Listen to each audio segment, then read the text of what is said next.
London's so chock-jam-damn full that the government's had to tell the hotels that they really must make room, somehow, for the men on leave.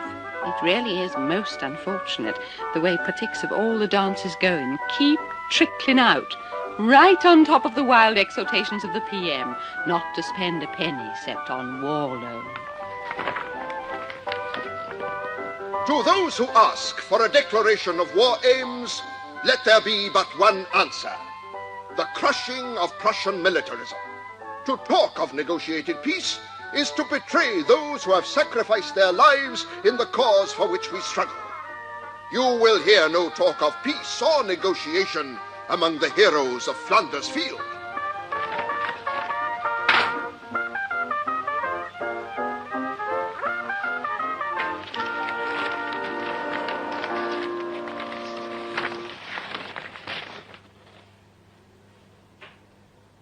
Today before dawn, our troops were going over the top in a frontal assault on the enemy lines.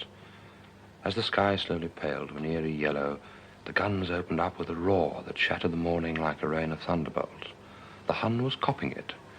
A ripple ran down the lines as the men tensed themselves for the dawn adventure. A young officer passed out Mills bombs. "Grand weapon, the Mills," he said. Then a shouted word of command, and our brave lads leapt forward. Later, our returning troops told me the effect of our bombardment had been terrific. German dead lay everywhere. One of our lads said he'd never seen so many dead before. He'd never seen so many dead before.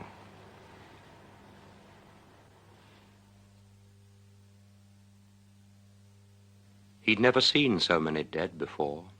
The lilting words danced up and down his brain, while corpses danced and capered in the rain. No, he couldn't count them anymore. The dead have done with pain. They've choked. They can't come back to life again. When Dick was killed last week, he looked like that, flapping along the fire step like a fish, after the blazing crump had knocked him flat. How many dead? As many as ever you wish. Don't count 'em. They're too many. Who'll buy my nice fresh corpses to a penny? Captain Thorndyke, sir! Letter for you.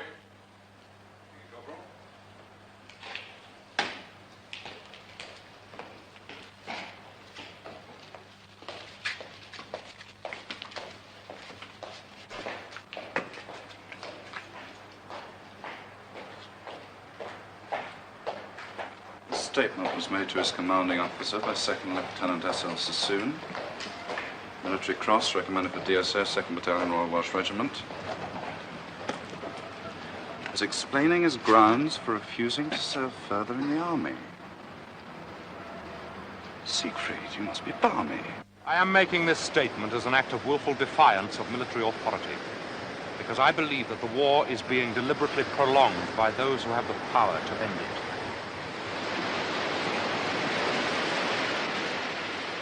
I am a soldier, convinced that I'm acting on behalf of soldiers. I believe that the war, upon which I entered as a war of defense and liberation, has now become a war of aggression and conquest. I'm not protesting against the conduct of the war, but against the political errors and insincerities for which the fighting men are being sacrificed. On behalf of those who are suffering now, I make this protest against the deception which is being practiced on them.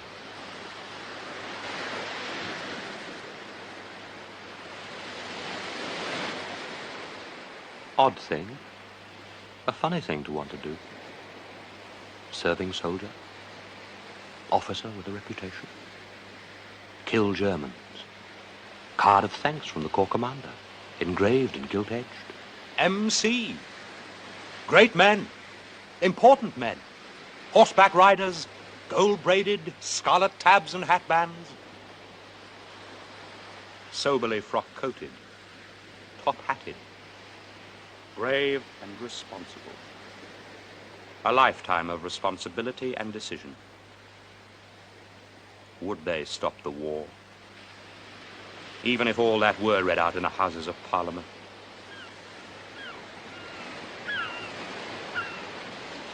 One never knows quite how dotty one is. It's war which is insane. The spirit and purpose which kept it clean and fine at first dwindles and gets fainter, leaving it utterly ghastly. It's strange that the people sitting here represent almost the only articulate opposition to the war. The only ones I know, anyway. It's terrible to know that vast numbers of the fighting men simply loathe it, and are kept there by the brutal fury of Lloyd George and politicians like him. The spring offensive was pure devilry. Another poor little harvest of village youths has been called up and gone off to barracks. They do loathe it, poor creatures. One must beware of oversimplification, Ottoline. It isn't the idea of being killed. It's that I don't know any longer what I'm being killed for. One gets sent out again and again, like a cabbage going to Covent Garden Market. And the cabbages are better off because they don't claim to have unconquerable souls. And they aren't told they're making the supreme sacrifice for unborn vegetables. That's why I have to do something. If I can. You can. You can publicly repudiate your uniform and the medal you're wearing, refuse to fight, face a court-martial and be sent to prison. I think that would be a magnificent thing for him to do. If I do as Russell suggests, though, I'll be joining the ones I don't know. The inarticulate ones who get sent to prison. No, Bertie. We're civilians. They don't shoot us for refusing to fight. A soldier is expected to be a patriot. Patriotism in wartime means suppression of the truth. The state punishes with impartial rigor both those who kill their compatriots and those who refuse to kill foreigners. On the whole, the latter crime is considered the graver. Russell's a brave man. He's too old for military service in any case. But he's been to prison for his beliefs. Siegfried's refusal to continue the carnage will be the more effective. Ottoline and Strachey and Russell are pacifists, and they discuss principles. The ordinary chap who refuses to fight is a conchi, and he gets locked up. Look here, you can't tell a chap to go and do a thing like that. That's all very well, but he'd go to a military prison. And that's a very different thing from the sort of place that Bertie was locked up in. Massingham's certainly no extremist. His paper, The Nation, isn't exactly revolutionary, but he's managed to keep it going. I mustn't be unfair to these people. It isn't their fault they aren't soldiers, nor that I feel out of place with them because they aren't soldiers. Hell, I'm damn well going to have a shot at it. The point is that a gesture of that sort is worse than useless if he doesn't go through with it. And the punishment he'll get if he does is just too much to ask a man to undergo. A young man who has already suffered more than 2 years of continuous trench warfare. If he's willing to face punishment, he should be encouraged to follow the dictates of his conscience. You can't protect people from their convictions, Massingham. If you do, you simply produce liberals. You can't blame Massingham for telling us to be careful. He's convinced that Lloyd George is going to close him down if a single further edition of The Nation appears with a word of criticism in it. I printed what you told the Objectors' Tribunal, anyway. Oh, what was that? I'm sure I must have missed it. They asked the usual question. What would Lytton do if a German tried to rape his sister? What did you say, Lytton? I said that I would try and interpose my own body.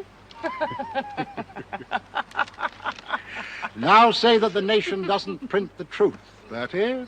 You can't print the truth in your paper, Massingham. If you did, it would be suppressed. Your paper is not suppressed. It does not tell the truth. The Nation is banned from circulation to the troops. Then it must be smuggled to them. It is, actually. The sons of Europe are being crucified on the barbed wire because the misguided masses are shouting for it. What piffling rot! Whose rag is this, anyway? It's mine, thanks. It would be. I knew you were an ass, Geoffrey, but I didn't know you were a pacifist. I'm not. Doesn't mean I can't read an intelligent paper. Call that intelligent? You call this intelligent? I am a soldier, convinced that I'm acting on behalf of soldiers.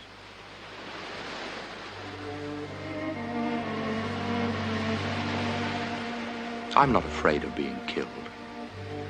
I made up my mind a long time ago to die because, in the circumstances, there didn't seem anything else to do.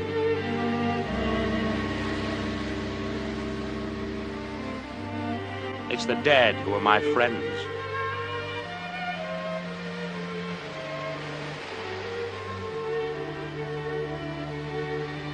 A soldier acting on behalf of dead soldiers. When I'm asleep, dreaming and lulled and warm, they come. The homeless ones, the noiseless dead. When the dim charging breakers of the storm bellow and drone, the rumble overhead, out of the gloom they gather about my bed. They whisper to my heart, their thoughts are mine. Why are you here with all your watches ended? From Ypres to Frise we sought you in the line. In bitter safety I awake, unfriended. And while the dawn begins with slashing rain, I think of the battalion in the mud. When are you going out to them again? Are they not still your brothers through our blood? B Company is 8 under strength, with 5 sick and 3 absent. C Company is 15 under strength, with 9 men in detention, 3 sick and 3 All right, absent. Sant, we'll deal with it later.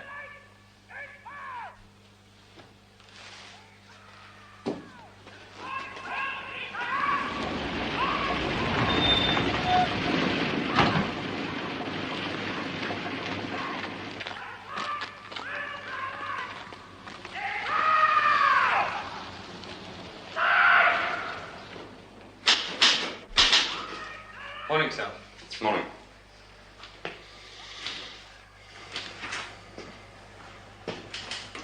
The attention of all ranks is drawn to the following. At a field general court-martial held at number 2 base area, the following 14769 Private Edmonds E. Royal Engineers, 24589 Private Castle GH 2nd Battalion Essex Regiment, 9702 Private Holt B 8th Battalion Welsh Regiment, were sentenced to be shot for cowardice in the face of the enemy. The sentence of the court was duly carried out. Lieutenant Sassoon, the adjutant will see you now, sir. My dear good fellow, I'm so glad to see you. It was wise of you to come, most wise. But sit down, you must sit down. My dear good fellow, stand easy, for God's sake. Are you fully recovered? The colonel, you understand, is away. However, he and I have fully discussed your case, fully, and I can assure you that he's deeply concerned about you and fully prepared to overlook the paper you sent him. He's asked me to urge you most strongly to dismiss the whole matter from your mind. Oh, my dear good chap, I'm so sorry. A cigar? No, thank you, sir. Are you sure? Oh, no, sir. Thank you, sir. It's most kind. Look here, old chap, isn't it possible for you to reconsider your ultimatum? I'm afraid not, sir. Well, I dare say that I shan't understand. I mean, I haven't had to go through what you chaps have had to go through. I don't want to ask all sorts of damnable questions, but could you tell me what's behind it all? I mean, you're not a pacifist or a contrary, are you? No, sir. Oh, well, God knows the war's turning into a pretty dud sort of show. Stalemate and all that, but what do you hope to achieve? I mean, if you could at least explain your ideas, not for myself, you understand, but if it were necessary, and I sincerely hope that it won't be, so that one might pass it on, as it were, to others. I'll do my best, sir. Well, sir, when the war started, it seemed pretty clear what it was about. Well, it seemed to be. Difficult to explain to the dead, and impossible to explain to the living. And I was expecting that he'd be, at the least, abusive. If only I could have taken that cigar. Peace, it would have meant. Though not the peace I'm shouting about. A small, private peace. We could have puffed away and cursed the idiots in Whitehall, and he could have reported to the colonel. The point is that, however kind and sympathetic he is, he's still my enemy, and the more dangerous for being kind. Surely it was the duty of our politicians to look for some other way of settling our differences, besides condemning thousands upon thousands of men to die. Well, surely the Hun had to be punished, though. While the Hun punishes us, sir. The war, as it's being fought, sir, can achieve nothing except the slaughter of young men, of young Frenchmen, of young Germans, of young English, Austrians, Australians, Indians. There's no end to it. It's insane.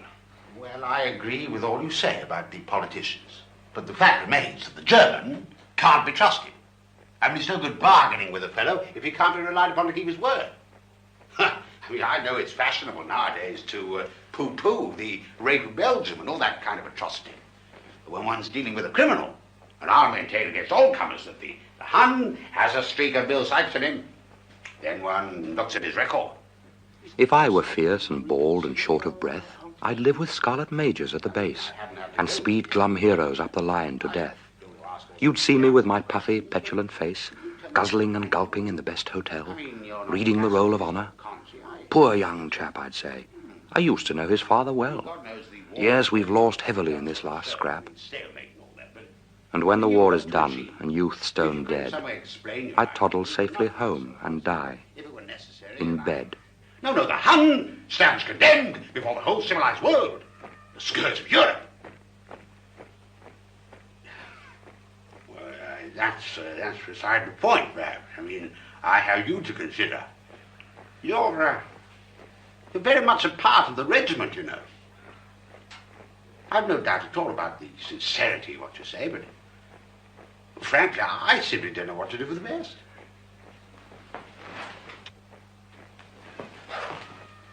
I suppose, sir, you'd better have me put under arrest straight away. Oh, good God, I'd rather die than do such a thing.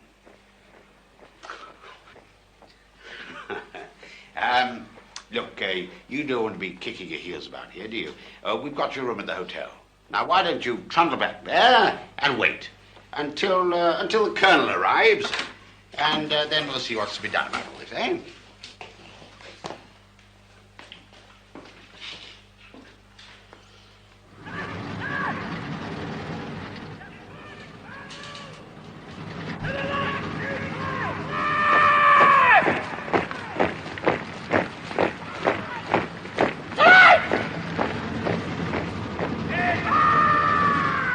It looks as if I'm not going to be court-martialed. Except that I've got to be court-martialed. The sentence of the court will be duly carried out. But I'm not yet even under arrest. They don't want to, of course. But if my statement's read out in the House of Commons, they'll have to arrest me. I wish there was something I could do to hurry things up. There's nothing to do but wait. Stick to my statement and wait until it's read out in Parliament.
Changed a little.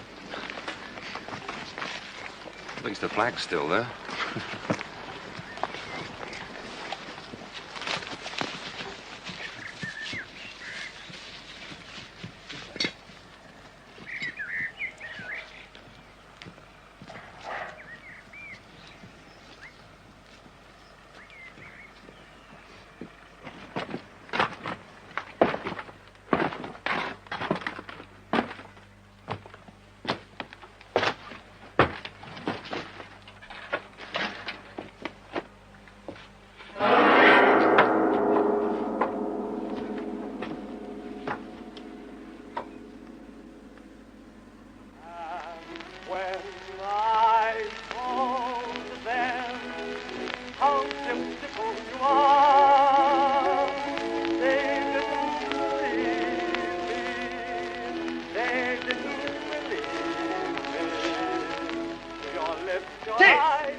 Clear as a bell.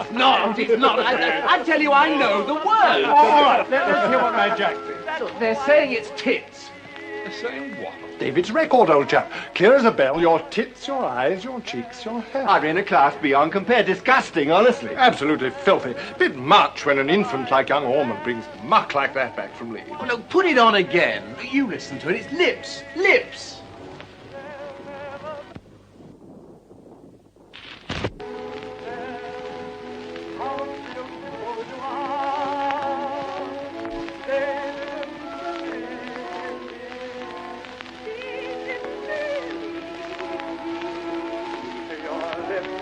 It's a bit scratchy, but it does sound like... There are, what did I say? Clear as a bell. I should smash at the Hall of Padre. Look, is it bloody likely that a company like HMV would send out a record with tits on it?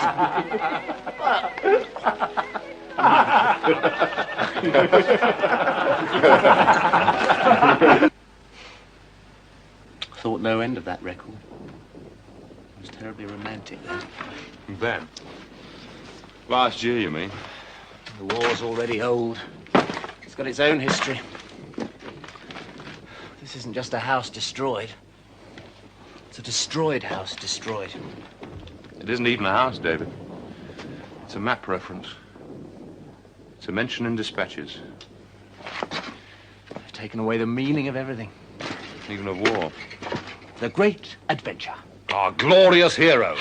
The British fighting man. Our gallant lads. Mansfield had to shoot one of our gallant lads in the last show to get the rest of them out of the trench. God, I'm tired.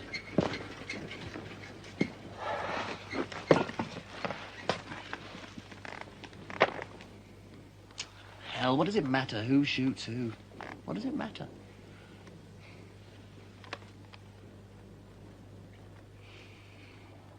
Does it matter? Losing your legs. For people will always be kind, and you need not show that you mind when the others come in after hunting to gobble their muffins and eggs. Does it matter? Losing your sight. There's such splendid work for the blind, and people will always be kind as you sit on the terrace remembering and turning your face to the light. Do they matter, those dreams from the pit? You can drink and forget and be glad. And people won't say that you're mad, for they'll know you fought for your country, and no one will worry a bit.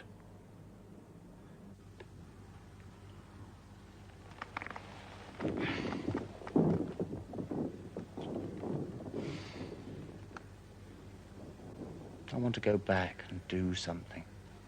What kind of thing? Work. Work at something. What do you want to do? I want to be a bank manager. I want to wear spats and a bowler and carry my umbrella and my newspaper to the station every morning and my evening paper home at night. I shall spend all day behind my desk and I shall never make any mistakes. My shirt will always be clean. I shall play golf at weekends. I shall have a wife and 3 children. And roast meat on Sundays. And there'll never be any surprises.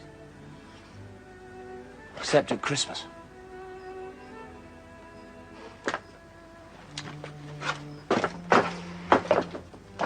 And tomorrow, I've got to have my bloody typhoid injection.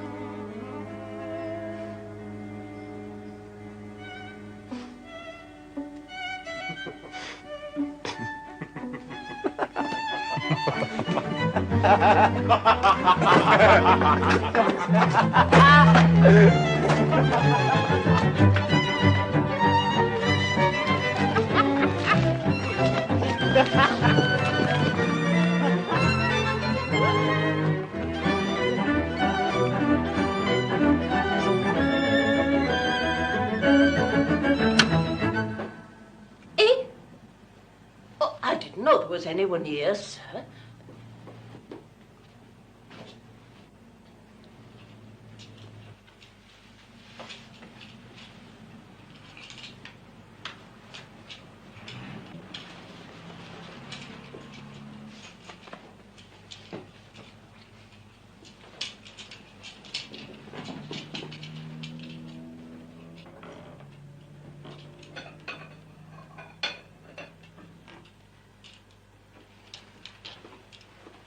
Good night, sir. Good night. Oh, excuse me. Excuse me, but what is your name? My name, sir? Yes.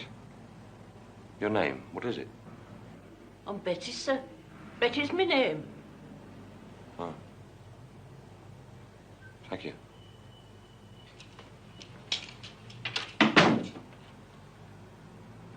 Good night, then.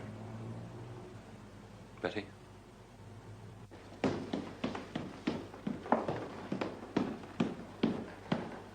21, 22, 23. Odd number for a letter. What's it? Even number for a letter. Odd number for no letter. 24, 25, 26.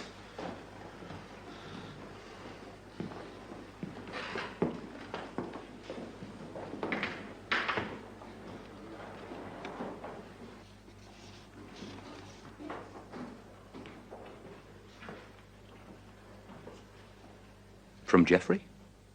Otterlin. From the MP Lee Smith. From Lee Smith, saying he's read out my statement in Parliament and peace has been declared. Nothing for you, sir. There's nothing for you, sir.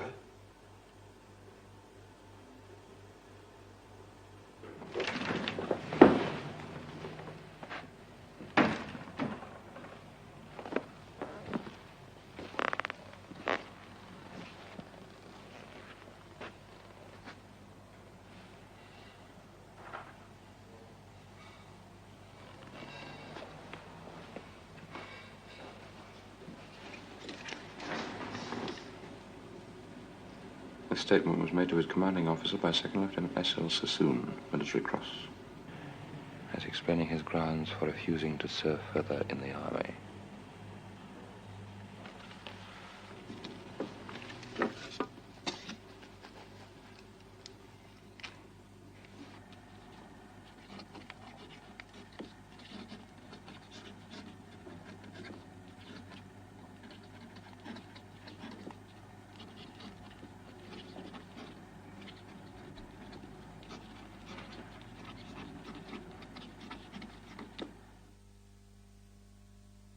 Geoffrey, when I drowse tonight, skirting lawns of sleep to chase, shifting dreams in mazy light, somewhere then I'll see your face, turning back to bid me follow.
Go and find Lieutenant. There's a gentleman to see you, sir. A gentleman? Good to see you, sir. Hello, Sassoon. Shall we go in the smoking room? Yes.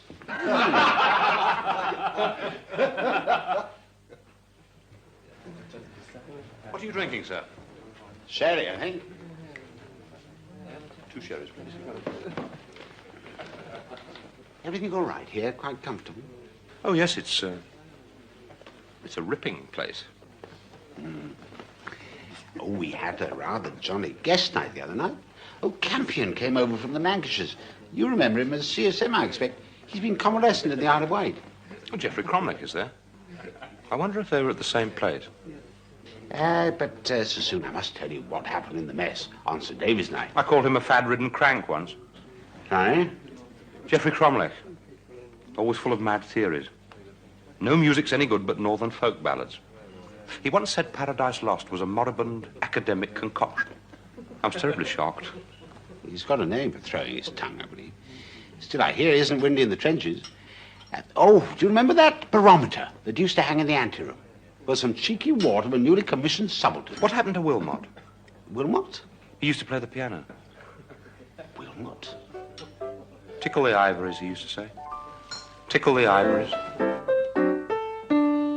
I am known round town as a fearful blood, but I come straight down with a dear old plan. And I know who's who, and I know what's what, and between the two I'm a trifle hot.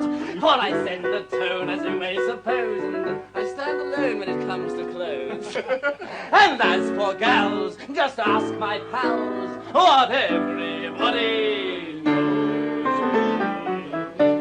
I'm Gilbert, the Filbert, the nut with a K, the bride of Piccadilly, the blase away. Oh, ladies, the ladies who leave their wooden huts, for Gilbert, the Filbert, the colonel of the nuts. You may think of me as a waster, what? But you ought to see how I bag and swat. For I'm up by 2, and by 5 I'm out, which I couldn't do if I slacked about. And then I count my ties and I change my kit, and that makes me awfully fit. Once I begin, I work like sin. I'm full of go and grit. Everybody, I'm Gilbert, the Filbert, the nut with the K, the pride of Piccadilly, the blase away. Oh, ladies, the ladies who leave their wooden huts, for Gilbert, the Filbert, the colonel of the nuts. Hey! No, I'll tell you what we're really fighting for. The Mesopotamian oil wells. I'm jolly well not. You certainly are. We all are. You can't tell me hundreds of chaps are getting killed just because of some beastly oil well. Everyone knows. We're fighting for freedom. My dear chap, as a soldier, you should be prepared to fight for whatever you're told is necessary. I do. I'm perfectly willing to die for an oil well. I'd just like to be told, that's all. The war didn't start because of the oil wells, did it? Of course it didn't. Geoffrey's talking piffle, as usual. We all thought the war was inevitable and justifiable when it started. Which is why we're so easily exploited now. I'm not being exploited, I'll jolly well tell you that. Yes, you are. Yes, you are. We all are. Because we're willing to die for oil wells, for anything. Because the one thing that's remained a virtue is courage, not getting cold feet. And it's exploiting our courage which is keeping the war going. Sometimes I think, Siegfried, that you're exploiting the war to keep your courage going. What do you mean by that?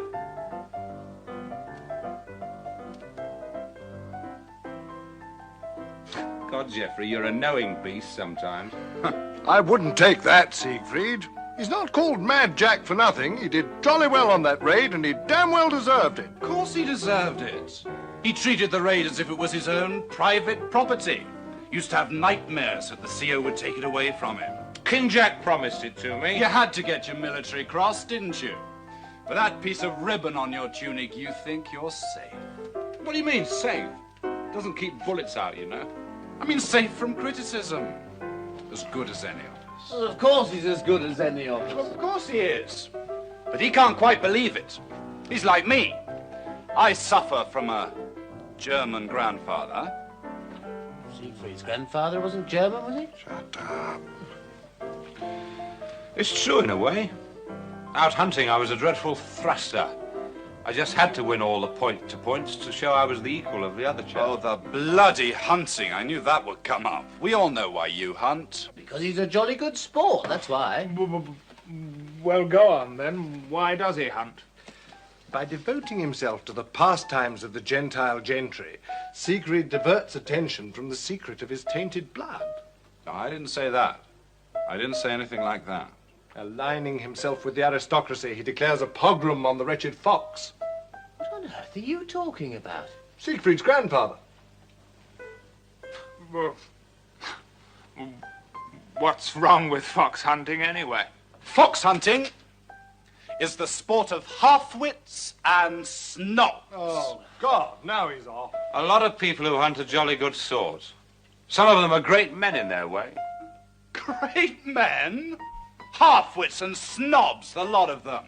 If I'd been able to gas about Jorrocks and say I'd hunted with the Bedfordshire hounds all my life, the colonel and the adjutant might have behaved quite decently to me. You know what you are? A fad-ridden crank. A fad-ridden crank. That's what you are.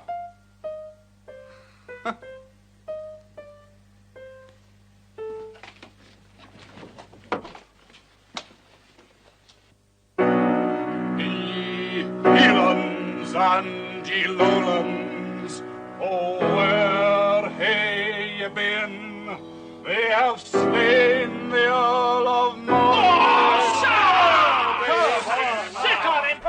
Right, fresh air! It was all gallant and his blade.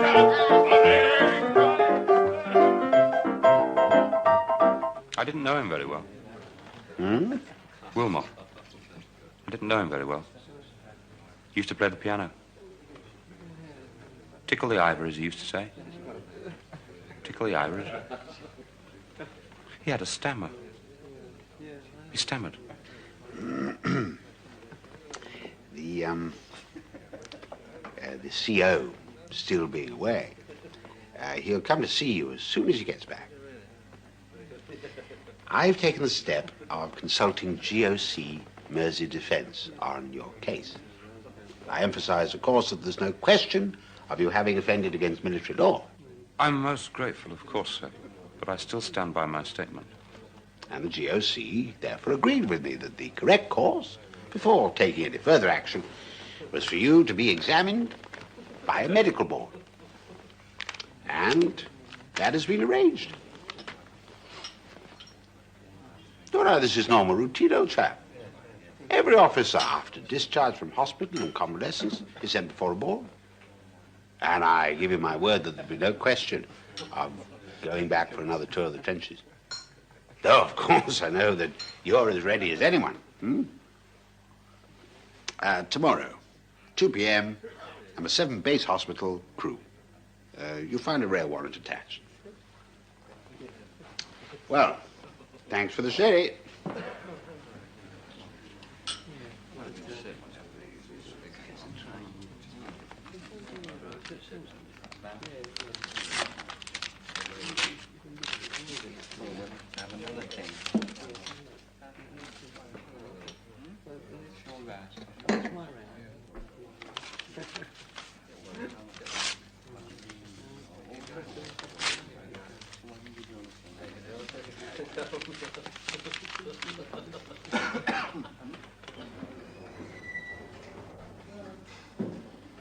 An unsuitable place for martyrdom. There's little about a provincial hotel which savors of Calvary.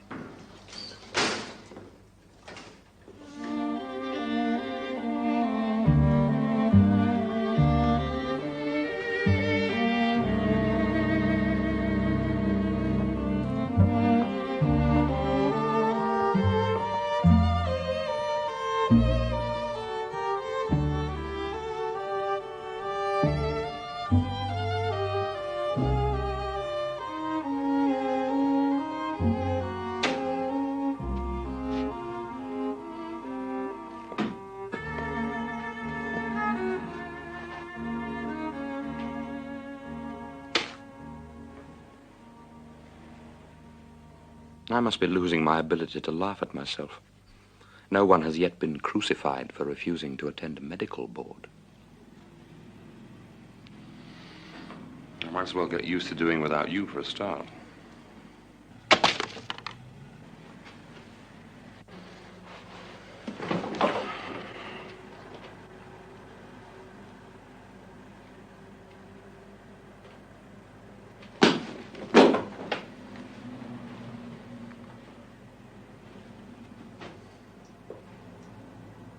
Say I get 5 years. I'll be 35, 36 when I come out. Everyone will have forgotten me. Natural. How does one stick 5 years of it?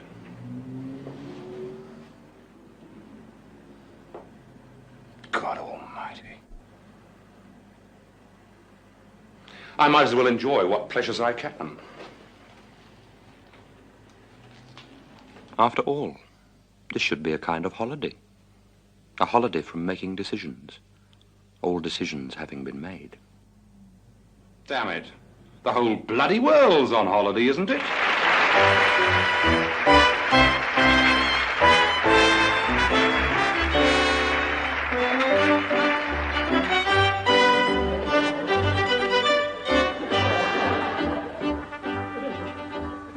Mad dogs of war are on the track, barking at the Union Jack. Oh, what a surprise! We shall give the Kaiser. Those mad dogs will soon be wiser. They'll hear the sound of Raw Battalion, and God save the King. They'll soon know we fear no foe when they hear our voices ring. We're all under the same old flag, brothers in arms are we. One flag and one desire, one king and one empire. England, Ireland, Scotland, Wales, and comrades o'er the sea. Unite to fight in a cause that's right, to conquer Germany.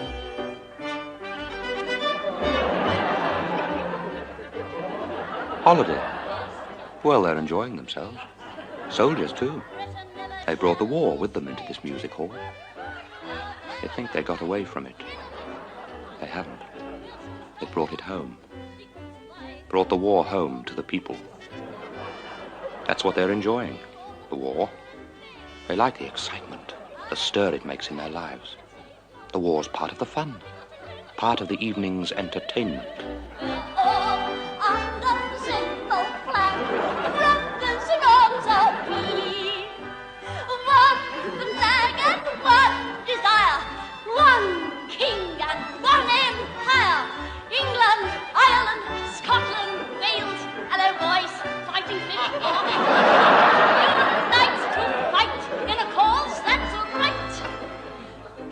The house is crammed. Tier beyond tier they grin and cackle at the show, while prancing ranks of harlots shrill the chorus, drunk with din. We're sure the dear old Kaiser loves our tanks. I'd like to see a tank come down the stalls, lurching to ragtime tunes or Home Sweet Home. And there'd be no more jokes in music halls to mock the riddled corpses round Bapaume. Unite to fight in a cause that's right.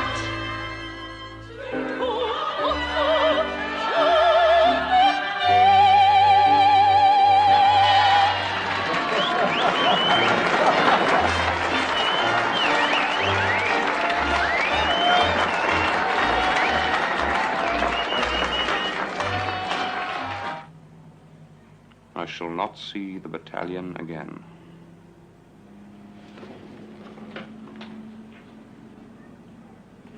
I shall go on.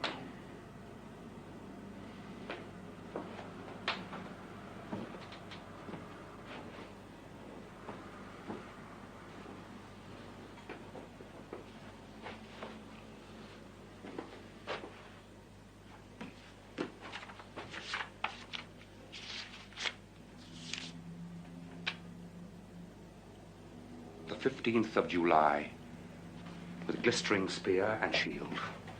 A famous fight in Flanders was fought in the field. The most conspicuous officers were English captains 3. But the bravest man in battle was brave Lord Willoughby. Stand to it, pikemen, and look you round about. And shoot you right, you bowmen, and we will keep them out. You musket and Clive men, do you prove true to me?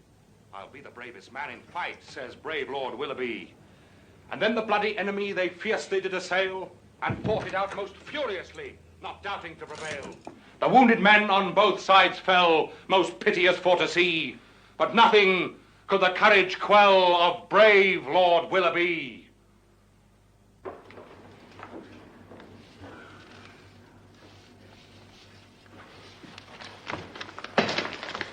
There's a gentleman to see you, sir, in the smoking room. Dear Lieutenant Sassoon, I'm sorry not to have written before, but I've been waiting until I have some positive news for you. It now appears that I have a good chance of speaking in next week's debate, when I hope to raise the matter of your statement. I do hope you're keeping in good health and spirits, and that the military authorities are not treating you too harshly. Yours sincerely, Ernest Lee Smith. A gentleman to see you, sir. Colonel Jones Williams. Gosh, the CO? In the smoking room, sir. Really?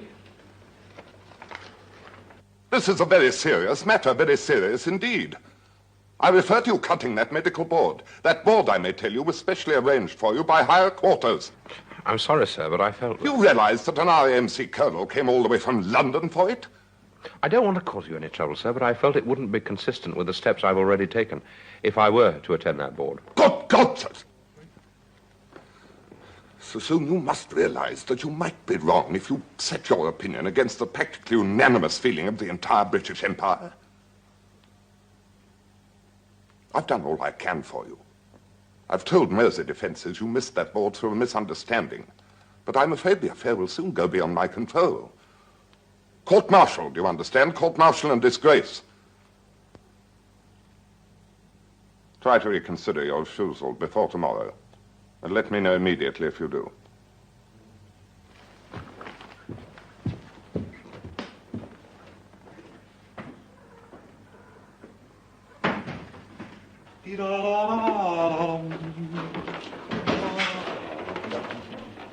What is the Prince? I beg your pardon? The Prince. Have you noticed him? Can't say I have. Hogarth. Harlot's Progress. Odd choice for a respectable hotel passageway. Yes. The poor girl dies of syphilis in a madhouse. The 18th century saw these things simply. Tolstoy treats the subject with more sophistication. Yes, I'm sure. I'm afraid Tolstoy is, of course, an embryonic humanist. His harlot receives the offer of marriage from the man who seduced her. Before she became a harlot, that is. He holds himself responsible, which he was. Things in Russia being what they were at that time. Indeed, most But she turns him down. His offer prefers her fate. Siberia. The seducer comes off best, reforms and takes up spiritual work. The two women, both victims. Hogarth left his to fate. Tolstoy's is dealt with by men. Really, sir? I mean, Tolstoy's whore didn't die of syphilis. She was sent to Siberia by order of the authorities. The difference between 18th century determinism and 19th century humanism. Will you go away?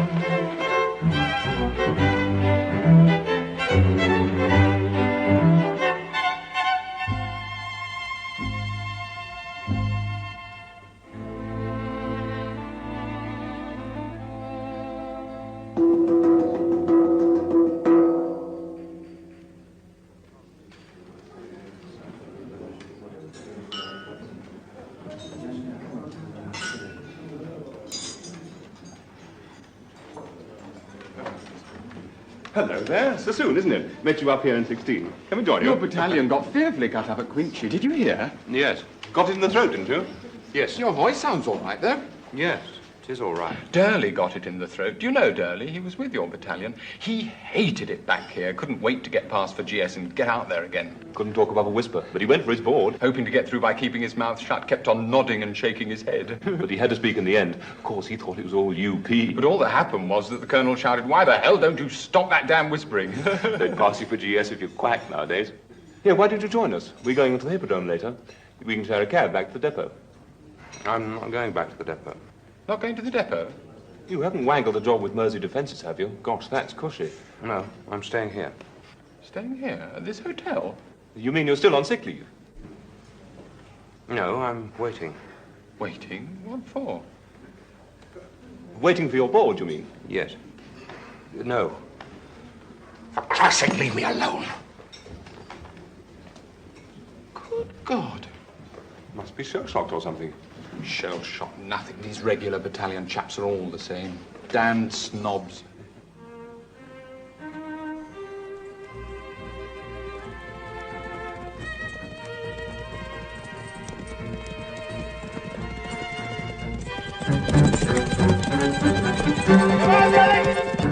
Hey, boy! Oliver, come on, here! Here, boy! Jameson! Jameson! Hey! Sammy, you're supposed to be whipping them in!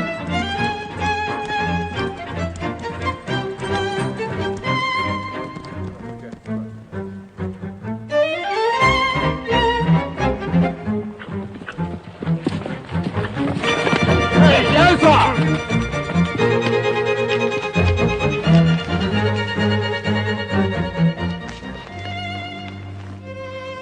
CO. I'll see you back at the house. You go that way.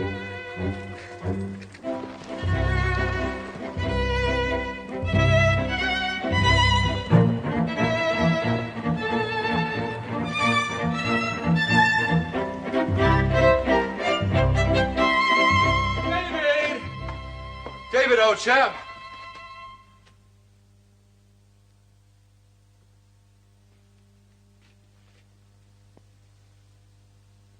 Why do you lie with your legs ungainly huddled, and one arm bent across your sullen, cold, exhausted face? It hurts my heart to watch you, deep-shadowed from the candle's guttering gold. And you wonder why I shake you by the shoulder. Drowsy, you mumble and sigh and turn your head. You are too young to fall asleep forever. And when you sleep, you remind me of the dead.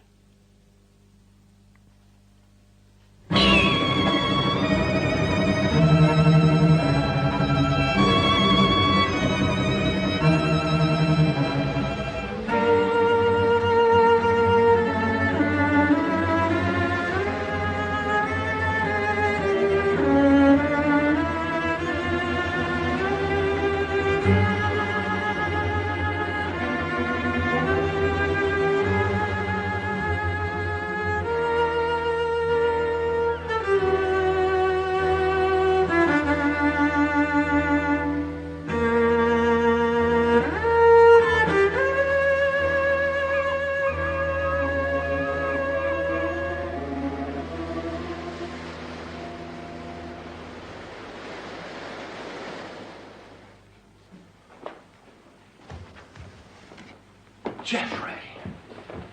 Thank God you've come. God, I could do with a drink. I'm damn sure you could, too. Whiskey. That's all right, isn't it? A bottle of whiskey. We don't serve bottles, sir. Hell, 2 large whiskies, then. Large ones, mind. Doubles. Yes. Well, sit down, Geoffrey. Sit down now.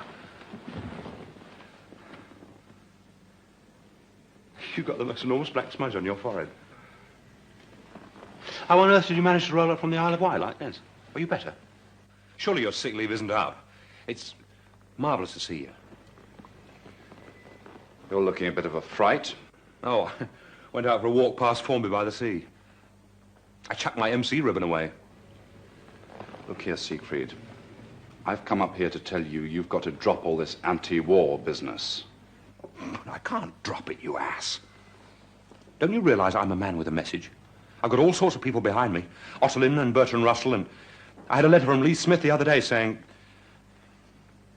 I thought you'd come to see me through the court-martial as a sort of prisoner's friend. It might be different if you could achieve something, but you can't. You're in rotten shape and you'll just end up knocking yourself out. And if you're banking on that backbench MP of yours, I might as well tell you now that I've had a word with 1 or 2 people, and you'll find he doesn't do you as much good as you think. What people? That doesn't matter. The point is they'll court-martial you for refusing to attend the medical board. Your statement won't come into it. It doesn't matter what they say they're court-martialing me for. Massingham and Russell and Lee Smith will see that the real truth comes out. They'll be taken care of. Don't you worry. You have Lloyd George's word for it, I suppose.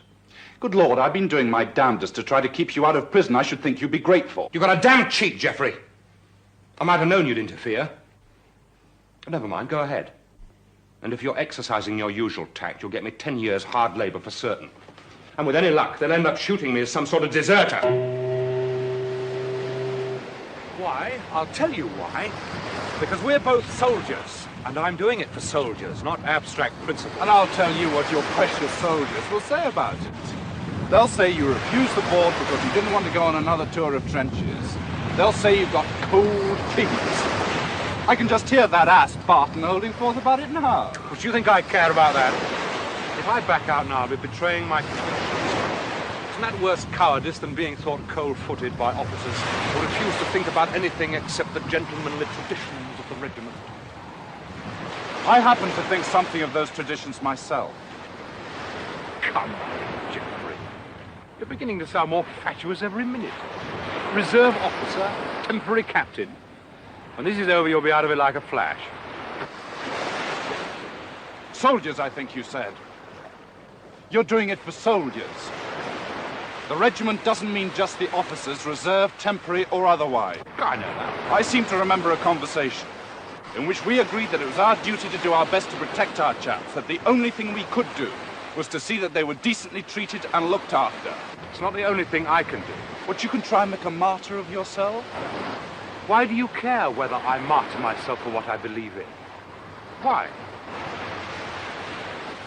Because I know what's behind it. What do you mean by that? You know damn well what I mean. No, I don't. Don't hint. Tell me. You're doing it for personal reasons. That's what I mean. Of course, my beliefs are personal, certainly. Beliefs. Emotions. You're in love, that's what you are. You're in love with death and bloody martyrdom and crucifixion. That's not true. Of course it's true. What happened when young David Ormond was killed? You went out and did your damnedest to get done in too, didn't you? And now it's the same thing. How can it be the same thing? I'm not trying to kill anyone, I'm trying to stop them being killed. You can never muck in like the rest of us, can you? You've got to be bloody extraordinary. You can't just get on with it and keep your mouth shut. You've got to play Jesus bloody Christ all the time. The war's wrong. It's got to be stopped. While we're talking, men are being killed. Do you think I wouldn't go through a court-martial to try and stop that? All right. You've asked for it. I happen to know that they won't court-martial you at all.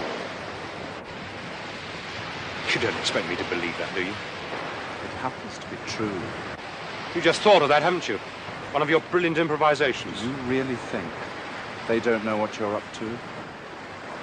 If you go on refusing to turn up to their board, they'll say you're shell-shocked and lock you away in a loony bin for the rest of the war.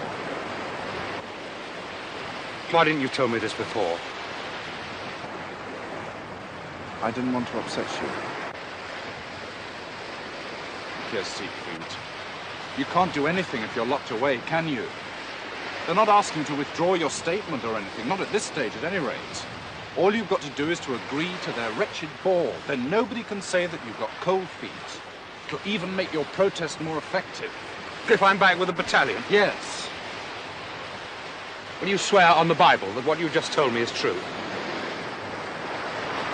If you want me to. I do. Well, don't be dotty, I haven't got a Bible. Well, say the words. Say, I swear on the Bible. Go on. I swear on the Bible that they won't court-martial you. Go on. And that if you refuse to turn up to another medical board, they'll declare you insane. That's all you said before. You said they'd shut me up in a loony bin.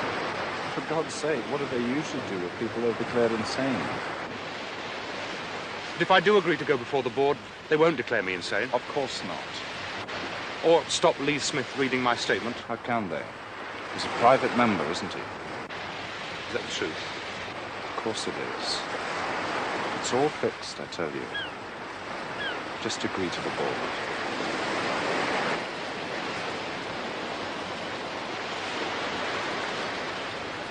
All right.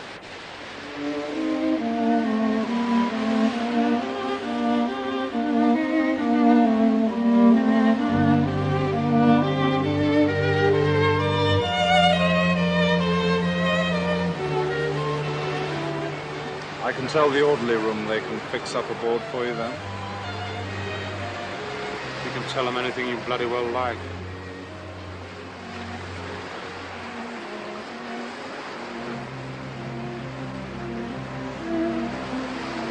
I was just thinking about the board.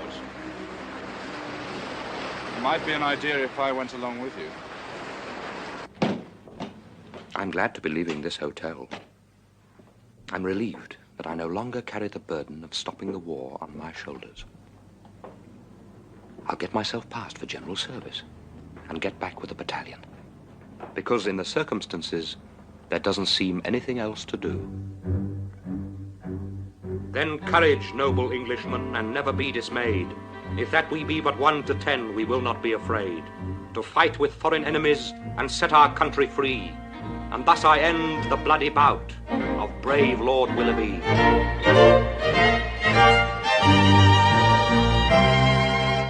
I'm not protesting against the conduct of the war, but against the political errors and insincerities for which the fighting men are being sacrificed.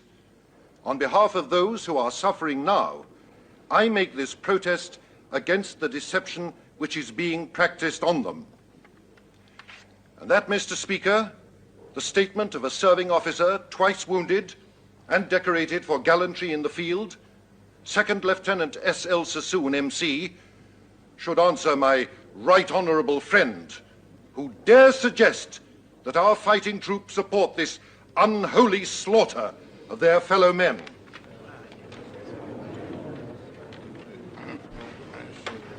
In reply to the honourable gentleman, I would inform the House that the officer responsible for the statement just read out was examined by an Army Medical Board, and on evidence adduced both by medical experts and by a brother officer in his regiment, was found to be suffering from a nervous breakdown.